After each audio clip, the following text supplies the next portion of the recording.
Hello friends, હું છું Nitaben cooking ચેનલથી. Friends, મારી ચેનલમાં તમારું ખૂબ ખૂબ સ્વાગત છે. આજે હું તમારી સાથે શેર કરવાની છું કાળી દ્રાક્ષનું શરબત. ઉનાળાના આકરા તાપમાં તમને તડકો લાગી ગયો હોય તો કાળી દ્રાક્ષનું શરબત બનાવીને પી લ્યો, તમને તરત જ રાહત થશે અને શરીરમાં એકદમ ઠંડકનો અહેસાસ થશે. તમારા શરીરમાં નવી સ્ફૂર્તિ આવશે, કારણ કે કાળી દ્રાક્ષમાં રહેલી નેચરલ સુગર તમારા શરીરને એનર્જી આપશે અને સાથે સાથે દ્રાક્ષમાં ઘણા બધા જેમ કે આયર્ન, કેલ્શિયમ, પોટેશિયમ, ફાઇબર એવું ઘણું બધું કાળી દ્રાક્ષમાં હોય છે, જેથી આ શરબત પીવાથી શરીરમાં ખૂબ જ ફાયદા થાય છે. તો મારો આ વિડીયો પૂરેપૂરો જોજો. રેસીપી બનાવતા પહેલાં તમે મારી ચેનલમાં નવા જ હો તો મારી ચેનલને સબસ્ક્રાઈબ કરજો અને બાજુમાં રહેલ બેલ આઇકનને પ્રેસ કરજો, જેથી મારી નવી નવી રેસીપીના દરેક નોટિફિકેશન તમને મળે.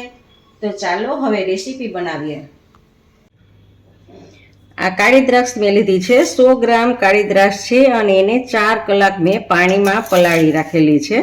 જો આપણી દ્રાક્ષ એકદમ સરસ આપણી પલળી ગઈ છે. જો આવી રીતે આમ આસાનીથી તૂટી જાય છે અને એકદમ પોચી થઈ ગઈ છે. તો હવે આ દ્રાક્ષને આપણે એક મિક્સર જારમાં આપણે લેવાની છે અને એને ક્રશ કરવાનું છે. આ પાણીને પણ આમાં લેવાના છે, આમાં બિયા પણ હશે, એ પણ ક્રશ થઈ જશે અને પછી આપણે એને ગાળવાનું છે, એટલે બિયાને બધું, કારણ કે એક આમાંથી બિયા કઢાતા નથી, એટલે બિયા તો અંદર આવશે જ. જુઓ ક્રશ કરેલું છે અને હવે જે બીજું છે એ પણ આમાં ક્રશ કરી લઈએ. આ પાણી સાથે જ આમાં ક્રશ કરી લેવાનું છે, કારણ કે આ પાણીમાં બધા જ વિટામિન્સ આમાં આવી ગયા હોય છે. તો ફરી પાછું આને ક્રશ કરી લઈએ. જો આપણી આ બધી જ દ્રાક્ષ ક્રશ થઈ ગઈ છે અને હવે આ મિક્સર જારમાં થોડુંક છે તો થોડુંક પાણી આપણે એડ કરવાનું છે અને સારી રીતે આમ હલાવી લેવાનું છે અને એ પણ આમાં નાખી દેવાનું છે. જો આ ક્રશ કરેલો સૂકી કાળી દ્રાક્ષનો પલ્પ આપણે તૈયાર કરેલો છે. આવી રીતે આપણે પલ્પ બનાવી લેવાનો છે અને હવે આપણે આને ગેસ ઉપર ચડાવવાનો છે. ગેસ સ્ટાર્ટ કરીને ગેસ ઉપર પલ્પને ચડાવ્યો છે ગરમ થવા માટે અને એમાં આપણે 100 ગ્રામ કાળી દ્રાક્ષ હતી તો આ ચમચીના માપથી 4 ચમચી ખાંડ લેવાની છે. આપણે આ 4 ચમચી ખાંડ લીધી છે અને આ સારી રીતે બધું જ મિક્સ કરીને હલાવવાનું છે અને ઉકાળવાનું છે. થોડોક ઘાટો થવા દેવાનો છે પલ્પ આપણો, આમ હલાવતા રહેવાનું છે. જુઓ આપણો પલ્પ એકદમ જાડો થઈ ગયો છે. તો હવે આપણે ગેસને બંધ કરી દેવાનું છે.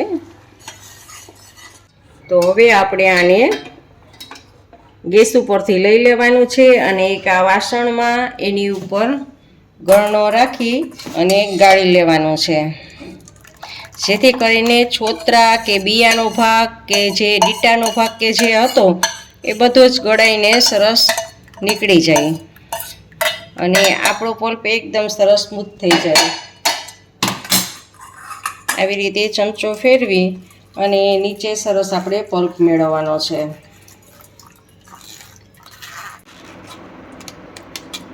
જો આ આપણો બધું જ ગળાઈ ગયો છે, આપણો આ કચરો બહાર નીકળી ગયો છે અને આ એકદમ સરસ રસ આપણને મળી ગયો છે.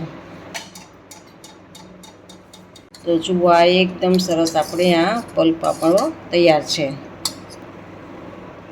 હવે આ દ્રાક્ષના પલ્પમાં આપણે અડધી ટીસ્પૂન જેટલું સંચળ પાવડર એડ કરવાનું છે અને અડધું લીંબુ એડ કરશું, કારણ કે આપણને શરબત એકદમ ગળ્યું ના ભાવે, એટલે લીંબુ આપણે એડ કરીએ એટલે ખટમીઠું લીંબુ શરબત, આપણે ખટમીઠું શરબત બને.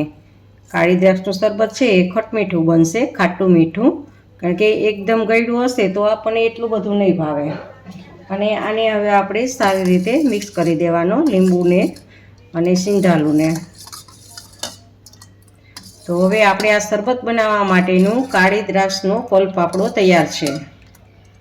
હવે આપણે શરબતને સર્વ કરીએ. તો સર્વ કરવા માટે 1 ગ્લાસ લીધો છે અને ગ્લાસમાં 4 થી 5 આપણે બરફના ટુકડા એડ કરવાના છે અને આપણું આ 3 ચમચી આપણે પલ્પ તૈયાર કરેલો છે દ્રાક્ષનો, એ 3 ચમચી આપણે દ્રાક્ષનો પલ્પ એડ કરવાનો છે અને હવે ઉપરથી આપણે ઠંડુ પાણી એડ કરવાનું છે.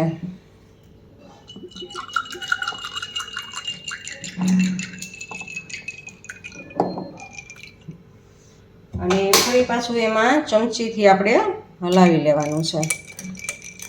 તો જુઓ, એકદમ ઠંડુ કાળી દ્રાક્ષનું શરબત આપણે તૈયાર છે. તમને ઉનાળામાં એકદમ ઠંડક આપે અને શરીરમાં સ્ફૂર્તિ પણ આપે એ માટેનું આ શરબત તૈયાર છે.